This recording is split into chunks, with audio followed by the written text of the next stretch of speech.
Hello friends, எல்லோருக்கும் வணக்கம். Welcome to எங்கன் வர்சஸ் சேனல். லாஸ்ட் மார்க்கெட்ஸ் பார்த்துருப்பீங்க. ஸோ ஒரு பாசிட்டிவ் ட்ரெண்டில் தான் க்ளோஸ் ஆயிருக்கு.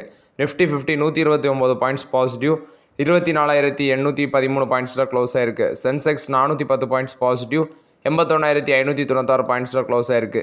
நிஃப்டி பேங்க் 197 பாயிண்ட்ஸ் பாசிட்டிவ், 50,075 பாயிண்ட்ஸில் க்ளோஸ் ஆயிருக்கு. நிஃப்டி ஐடி 37,540 பாயிண்ட்ஸில் க்ளோஸ் ஆயிருக்கு.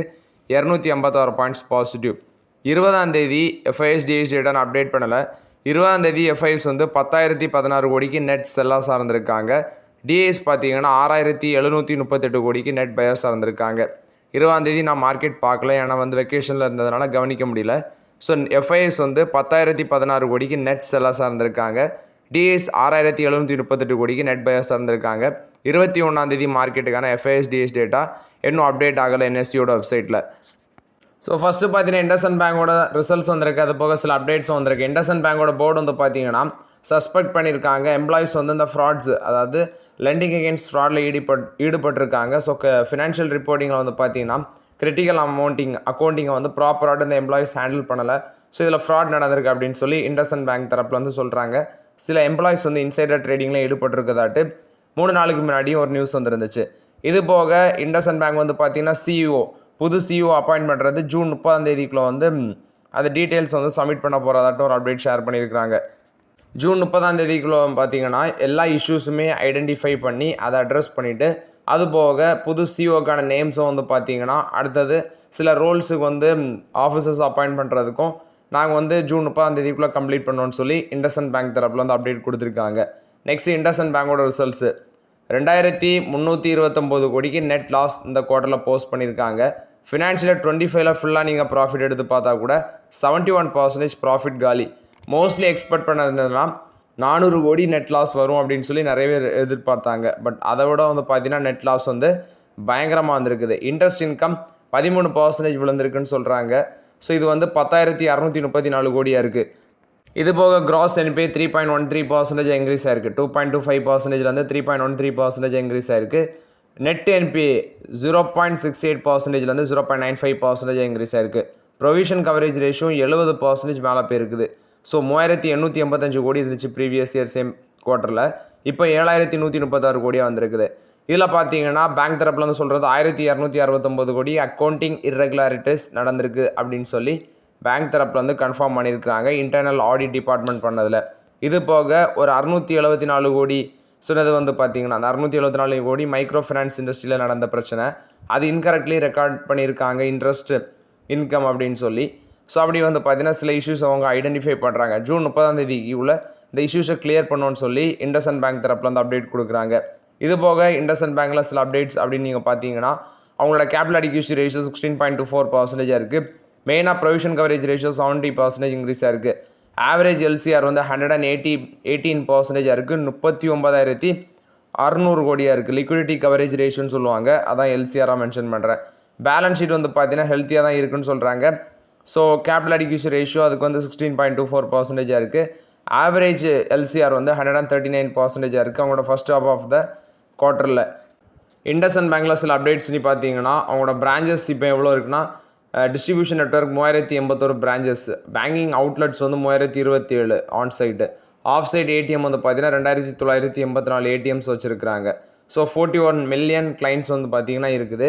இது இண்டஸ்இண்ட் பேங்க் போஸ்ட் பண்ண results update. I think stock price last மார்க்கெட்டில் 770 ஏதோவில் தான் க்ளோஸ் ஆகிருந்துச்சு. 1 மினிட். இண்டஸ்இண்ட் பேங்க் 766 க்ளோஸ் ஆகிருக்கு. 1.5% நெகட்டிவில் விழுந்திருக்கு. பட் இண்டஸ்இண்ட் பேங்க்கில் என்னோட ஒப்பீனியன் மேபி நாளைக்கு விழலாம். அதாவது ரீசெண்டாக அந்த அக்கௌண்டிங் லேப்ஸஸ் இஷ்யூ வரும்போது ஒரே நாள் 27% விழுந்துச்சு. அந்த அளவுக்கு விழுமான்னு எனக்கு தெரியல. மேபி ஒரு 10 to 5% வரைக்கும் கரெக்ட் ஆகலாம். அந்த பர்சன்டேஜ் அந்த 26% அப்படிலாம் விழுறதுங்கிறது ரொம்பவே ரேரு. ஸோ அதுக்கான சான்சஸ் ரொம்பவே கம்மின்னு தான் நான் ஃபீல் பண்ணுறேன். பட் வெயிட் பண்ணி பார்க்கலாம். ஐ திங்க் 700 பிரேக் பண்ண சான்சஸ் இருக்குது. ஓரளவாக மார்க்கெட்டில் நெகட்டிவ் வந்துச்சுன்னா 700 பிரேக் பண்ணும். வந்துச்சுன்னா நம்ம ஸ்லோவாக யூஸ் பண்ணிக்கலாம். இது இண்டஸ்இண்ட் பேங்க் போஸ்ட் பண்ண ரிசல்ட்ஸ் அப்டேட்டு. நெக்ஸ்ட்டு பார்த்தீங்கன்னா ஆர்பிஎல்ஓட Q4 ரிசல்ட்ஸு. ப்ராஃபிட் 4% காலி, 459 கோடி பண்ணியிருக்காங்க இந்த குவார்ட்டரில். ரெவன்யூ ஃப்ரம் ஆப்ரேஷனும் 4% விழுந்திருக்கு, 6,427 கோடி. டோட்டல் எக்ஸ்பென்சஸ் 4% அவுட்டு, 6,120 கோடியாக இருக்குது. ₹1.72 டிவிடன் அனௌன்ஸ் பண்ணியிருக்காங்க இந்த கம்பெனி. இன்ஃப்ராஸ்ட்ரக்சர் கம்பெனியில் கோல் வச்சுற கம்பெனி இன்ஃப்ராஸ்ட்ரக்சர் செக்மெண்ட்டில் கோல் வச்சுற கம்பெனி இந்த கம்பெனி. ஸோ இந்த ஸ்டாக் வந்து பார்த்தீங்கன்னா லாஸ்ட்டு 5 இயர்ஸ் இதோட ரிட்டர்ன்ஸ்னு எடுத்து பார்த்தீங்கன்னா 2300% ரிட்டர்ன்ஸ் கொடுத்துருக்கு பங்குதாரர்களுக்கு. 647 ரூபாங்கிறது இதோட ஃப்ரெஷ் 50 ஹை. லோன் பார்க்கும்போது 295 ரூபா. 295 ரூபா ரீசெண்டாக தான் வந்துச்சு. பட் இதெல்லாம் பார்த்தீங்கன்னா கன்சிடர் பண்ணுறது இப்போ இருக்க சுச்சுவேஷனில் ரிஸ்க்காக தான் நான் பார்க்குறேன். ரிசல்ட்ஸ் எல்லாமே கண்டினியூஸாக ஃப்ளாட்டாக தான் போடுறாங்க. பட் என்ன ஒன்றுனா அவங்களுக்கு இந்த மாதிரி சில ஆர்டர்ஸ் கிடைக்கும் அப்படிங்கிற நியூஸ் பேஸ் வச்சு 10% 5% மேலே போகும். ஸோ இது வந்து ஆர்வினல் போஸ்ட் பண்ண ரிசல்ட்ஸ் அப்டேட்டு. என்டிபிசி கிரீன் எனர்ஜியோட ரிசல்ட்ஸ் நெட் ப்ராஃபிட் 188% இன்க்ரீஸ் ஆயிருக்கு, 233 கோடி. ப்ராஃபிட் குவார்டர் ஆன் குவார்டர் பேசிஸில் 255% இன்க்ரீஸ் ஆயிருக்கு. ரெவன்யூ ஃப்ரம் ஆப்ரேஷன் 22.24% இன்க்ரீஸ் ஆயிருக்கு. சீக்வென்ஷியல் பேசிஸில் 23% இன்க்ரீஸ் ஆயிருக்கு. எபிட்டா வந்து 560 கோடியாக இருக்குது, அதுவும் க்ரோத் இருக்குது. எக்ஸ்பென்சஸ் இந்த குவார்ட்டரில் 444 கோடி ஸ்பெண்ட் பண்ணியிருக்காங்க. ஃபுல் இயர் பேசிஸில் ப்ராஃபிட் 39% இன்க்ரீஸ் ஆயிருக்கு. ரெவன்யூ 12.5% இன்க்ரீஸ் ஆயிருக்கு. ஐபிஓ மூலமாக தான் இஷ்யூ பண்ணி லிஸ்ட் பண்ணாங்க, 108 ரூபான்னு நினைக்கிறேன் அதோட ப்ரைஸ் பேண்டு. ஸோ ஓரளவு 10,000 கோடி ஐபிஓவில் ரைஸ் பண்ணாங்க. பட் இப்போ இருக்க சுச்சுவேஷனில் என்டிபிசி க்ரீன் எனர்ஜி ஃபோக்கஸ் பண்ணுறதுக்கு என்டிபிசியை ஃபோக்கஸ் பண்ணிட்டு போயிடலாம். ஏன்னா என்டிபிசி க்ரீன் எனர்ஜியோட வேல்யூஷன் கொஞ்சம் அதிகமாக தான் இருக்குது. கோல்கேட் பாமாயிலோட ரிசல்ட்ஸு ப்ராஃபிட் 6.5% இன்க்ரீஸ் ஆயிருக்கு, 355 கோடி ப்ராஃபிட் பண்ணியிருக்கிறாங்க. ரெவன்யூ ஃப்ரம் ஆப்ரேஷன் இந்த குவார்ட்டரில் 1462 கோடி ரெவன்யூ பண்ணியிருக்கிறாங்க, 1.9% விழுந்திருக்குது. எபிட்டா 498 கோடியாக இருக்குது, 6.4% டிக்ளைன் ஆயிருக்கு. எபிட்டா மார்ஜின் 34% இருக்குது, 35.7% வந்து குறைஞ்சிருக்கு. ஃபுல் இயர் பேசிஸில் அவங்களோட நெட் சேல்ஸ் 6.3% இன்க்ரீஸ் ஆயிருக்கு. நெட் ப்ராஃபிட் 8.5% இன்க்ரீஸ் ஆயிருக்கு. டொமஸ்டிக் சேல்ஸ் 5.6% இன்க்ரீஸ் ஆயிருக்கு. ஆக்சுவலி டூத் பேஸ்ட் செக்மெண்ட்டே mid single digit value growth தான் காமிச்சிருக்கு. ஆனால் டூத் ப்ரஷ் ஒரு பக்கம், அதேமாதிரி டூத் பேஸ்ட்டு இந்த செக்மெண்ட்லாம் பயங்கரமாக காம்படிஷன் வந்துடுச்சு மார்க்கெட்டில். 27 ரூபா பெர் ஷேர் டிவிடன் அனௌன்ஸ் பண்ணியிருக்காங்க. ஸோ டோட்டலாக ஃபினான்ஷியல் 25ல் அவங்க 51 ரூபா டிவிடன் கொடுத்துருக்காங்க. இப்போ பார்த்தீங்கன்னா 27 ரூபா டிவிடெண்டு. ஸோ இந்த டிவிடெண்டுக்கான பே அவுட் அமௌண்ட்டை 734 கோடி ஒதுக்குறாங்க. ஜூன் 16 முன்னாடி இது பேமெண்ட் ஆகும். மே 28 ஷேர் ஹோல்டர்ஸ் மீட்டிங் இருக்குது. இது கோல்கேட் பாமாயில் போஸ்ட் பண்ண ரிசல்ட்ஸ் அப்டேட்டு. நெக்ஸ்ட்டு கமெண்டில் கேட்டிருந்தீங்க அப்புறம் வந்து ஐடிசியோட ரிசல்ட்ஸ் என்னைக்குன்னு சொல்லி. ஐடிசியோட ரிசல்ட்ஸ் வந்து பார்த்தீங்கன்னா நாளைக்கு மார்க்கெட்டில் வர இருக்குது. மே 22 ஐடிசியோட ரிசல்ட்ஸ். ஸோ அது நாளைக்கு வர இருக்குது. இன்டர்குளோப் ஏவியேஷனோட ரிசல்ட்ஸ் வந்திருக்கு. நெட் ப்ராஃபிட் 62% இன்க்ரீஸ் ஆயிருக்கு, 3068 கோடி. ரெவன்யூ ஃப்ரம் ஆப்ரேஷன் இந்த குவார்ட்டரில் 22,151 கோடியாக இருக்குது, 24% இன்க்ரீஸ் ஆயிருக்கு. எபிட்டா 6,948 கோடி, இதுவும் பார்த்தீங்கன்னா ஒரு க்ரோத் இருக்குது. எபிட்டா மார்ஜின் 31.4% இருக்குது. ஏர்லைன்ஸ் பர்சஞ்சர் டிக்கெட் ரெவன்யூ மட்டும் 19,567 கோடி பண்ணியிருக்காங்க, 25% க்ரோத்து. ஆன்சிலரி ரெவன்யூ 25% இன்க்ரீஸ் ஆயிருக்கு, 2,152 கோடி. 10 ரூபா பெர் ஷேர் டிவிடெண்டு 30 நாளுக்குள்ளே அதாவது ஆனுவல் ஜென்ரல் மீட்டிங்லேருந்து 30 நாளுக்குள்ளே பேமெண்ட் ஆகும்னு சொல்கிறாங்க. இது இண்டிகோ போஸ்ட் பண்ண ரிசல்ட்ஸ் அப்டேட்டு. ஐஆர்இடி இப்போ என்ன முடிவு எடுத்திருக்காங்கன்னா டிஆர்டி டெல்லி அவங்கக்கிட்ட போயிருக்கிறாங்க. ஏன்னா இப்போ ஜென்சால் இன்ஜினியரிங்க்கு ஒரு 729 கோடி கடன் கொடுத்துருக்காங்க போல். அதை ரிகவர் பண்ணுறதுக்கு இப்போ டிஆர்டியை நாட்டுறாங்க ஐஆர்இடிஏ. ஸோ இதான் வந்து பார்த்திங்கன்னா கவர்மெண்ட் கம்பெனிஸ் பக்கம் போகிறது இதான் ஒரு பெரிய பிரச்சனை. அதாவது எந்த கம்பெனி கடன் கொடுக்குன்னு தெரியாமல் கொடுத்துருவாங்க. கடைசியில் வந்து பார்த்திங்கன்னா அதை ரிகவர் பண்ணுறதுக்கு மோஸ்ட்லி சில இது கொடுப்பாங்க. கவர்மெண்ட் வந்து அசட்டை வந்து டேக் ஓவர் பண்ணி கொடுப்பாங்க. பட் சில கம்பெனிஸ் வந்து அதை கெட்டாமல் வெளிநாட்டுக்கு தப்பி போகிறது, இது மாதிரி நிறைய இஷ்யூஸ் இருக்கிறதுனால தான் கவர்மெண்ட் கம்பெனிஸ் பக்கம் நான் பெருசாக ஃபோக்கஸ் பண்ணுறதை தவிர்க்கிறது. டெப்ட் ரிகவரி ட்ரிபியூனல் டெல்லி, அதை தான் டிஆர்டின்னு சொல்லுவாங்க. ஸோ அவங்களோட ஹெல்ப்பை வந்து இப்போ ஐஆர்இடி வந்து அப்ரோச் பண்ணுறாங்க.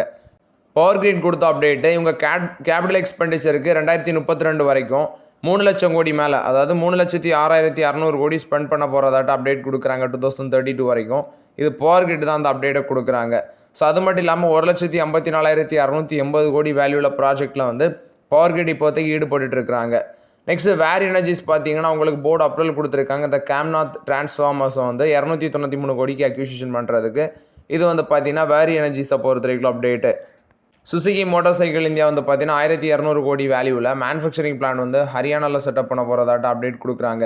7,50,000 டூ வீலர்ஸ் வந்து ஆனுவலி ஃபஸ்ட்டு ஃபேஸில் ப்ரொடக்ஷன் பண்ணலாம் அப்படிங்கிற பேசிஸில் 1,200 கோடி வந்து பார்த்தீங்கன்னா இன்வெஸ்ட்மெண்ட் பண்ண இருக்கிறாங்க Suzuki motor cycle India private limited.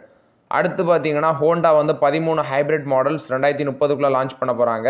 2.2 million units வந்து குளோபல் சேல்ஸ் எக்ஸ்போர்ட் பண்ணுறோன்னு சொல்லி அப்டேட் கொடுக்குறாங்க ஹோண்டா. இவங்களும் பார்த்தீங்கன்னா அந்த ஹைப்ரிட் செக்மெண்ட்டில் ஃபோக்கஸ் பண்ணுறாங்க. மோஸ்ட்லி நிறைய கம்பெனிஸ் ஹைப்ரிட் கார்ஸ் இப்போ மேனுஃபேக்சர் பண்ணுறாங்க. இர்கானோட Q4 ரிசல்ட்ஸ் வந்திருக்கு. ப்ராஃபிட் வந்து 14% காலி 212 கோடி.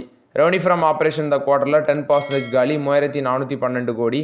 ரெவன்யூ ஃப்ரம் இன்டர்நேஷனல் கஸ்டமர்ஸ் 83 க்ரோஸாக இருக்குது. டொமஸ்டிக் ரெவன்யூ வந்து 3329 கோடியாக இருக்குது. ஃபுல் ஃபினான்ஷியல் இயரில் ரெவன்யூ வந்து 14% விழுந்திருக்கு. நெட் ப்ராஃபிட் வந்து 22% விழுந்திருக்கு. ₹1 பெர் ஷேர் வந்து பார்த்தீங்கன்னா டிவிடன் இன்ட்ரீம் டிவிடன் வந்து ₹1 அனௌன்ஸ்மெண்ட் பண்ணியிருக்காங்க. ஸோ ஃபினான்ஷியல் 25ல் ₹1.65 காசு இது வரைக்கும் டிவிடன் கொடுத்துருக்காங்க. இது வந்து பார்த்தீங்கன்னா இர்கான் இன்டர்நேஷனல் போஸ்ட் பண்ண ரிசல்ட்ஸ் அப்டேட். மோஸ்ட்லி ரயில்வே ஸ்டாக்ஸோட பெர்ஃபார்மன்ஸ் நல்லாயிருக்கு. பட் அதோட ரிசல்ட்ஸ் பார்க்கும்போது ஃப்ளாட் அல்லது வந்து ஒரு நாள்லேருந்து 10% நெகட்டிவில் தான் போஸ்ட் பண்ணியிருக்காங்க ரிசல்ட்ஸு. யூனோ மிண்டாவோட Q4 ரிசல்ட்ஸு ப்ராஃபிட் 4% காலி 289 கோடி. இது போக ரெவன்யூ ஃப்ரம் ஆப்ரேஷன் இந்த குவார்ட்டரில் 3794 கோடி. இதுவும் 4528 கோடி. இதுவும் பார்த்தீங்கன்னா ஒரு க்ரோத் இருக்குது. இது போக எக்ஸப்ஷனல் கெயின் வந்து ஒரு 26.62 கோடி வந்து எக்ஸப்ஷனல் கெயின் மூலம் மட்டும் கிடச்சிருக்குது. டோட்டல் எக்ஸ்பென்சஸ் 4207 கோடி. ₹1.50 காசு டிவிடன் அனௌன்ஸ் பண்ணியிருக்காங்க. ஃபுல் இயர் பேசிஸ்லேயும் ப்ராஃபிட் நல்ல ஒரு க்ரோத் இருக்குது.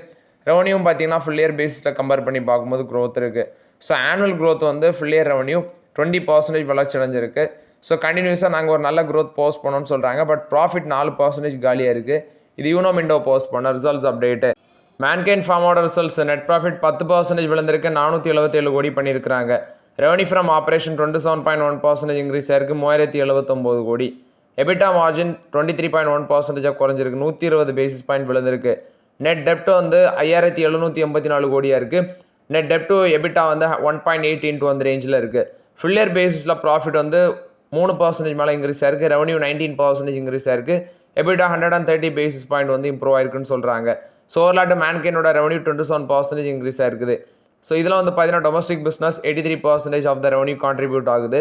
10,000 கோடி இது மூலமாட்டு வந்திருக்குது.